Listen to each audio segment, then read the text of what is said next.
ஒன்றே தெய்வம். பஞ்சபாண்டவர்களுக்கும் கௌரவர்களுக்கும் போர் நடந்து கொண்டிருந்தது.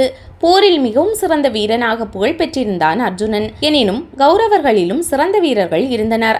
அவர்களை ஜெயிப்பது எளிதான காரியமன்று என்பதை நன்றாக அறிந்திருந்தான் அர்ஜுனன். பாசுபத அஸ்திரம் மட்டுமிருந்தால் எனக்கு வெற்றி கிடைப்பது நிச்சயம் என்று நினைத்தான் அர்ஜுனன். சிவபெருமானுக்கு பசுபதி என்ற இன்னொரு பெயருண்டு.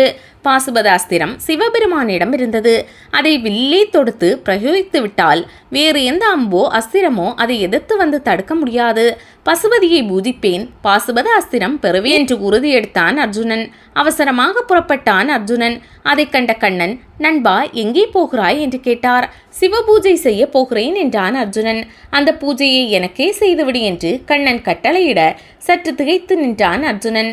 பிறகு கண்ணன் சொல்லை மறப்பது எப்படி என்று நினைத்து பூஜைக்காக வைத்திருந்த பூக்களை கண்ணன் மீது அர்ச்சனை செய்து பூஜித்தான் அர்ஜுனன். இரவில் உறக்கம் பிடிக்க நெடுநேரமானது அர்ஜுனனுக்கு.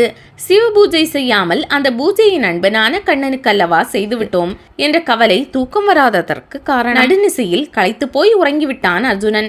கனவில் சிவபெருமான் தோன்றி கண்ணன் மீது அவன் அர்ச்சனை செய்த பூக்களை எல்லாம் சிவபெருமான் மீது இருப்பதை கண்டான் அர்ஜுனன்.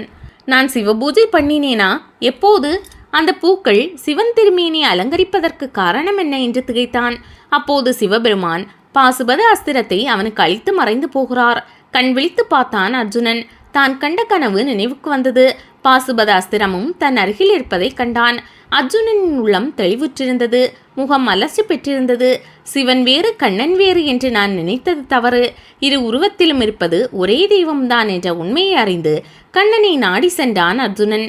தேடப்போன மருந்து எதிரே வந்தது போல் கண்ணெதிரே வந்தார் கண்ணன். அஸ்திரம் கிடைத்ததா, பூஜை பலித்ததா என்று கேட்டார். அஸ்திரத்தோடு இரு தெய்வங்களும் ஒன்றே என்ற உண்மையும் எனக்கு புரிந்தது என்று பதில் சொன்னான் அர்ஜுனன்.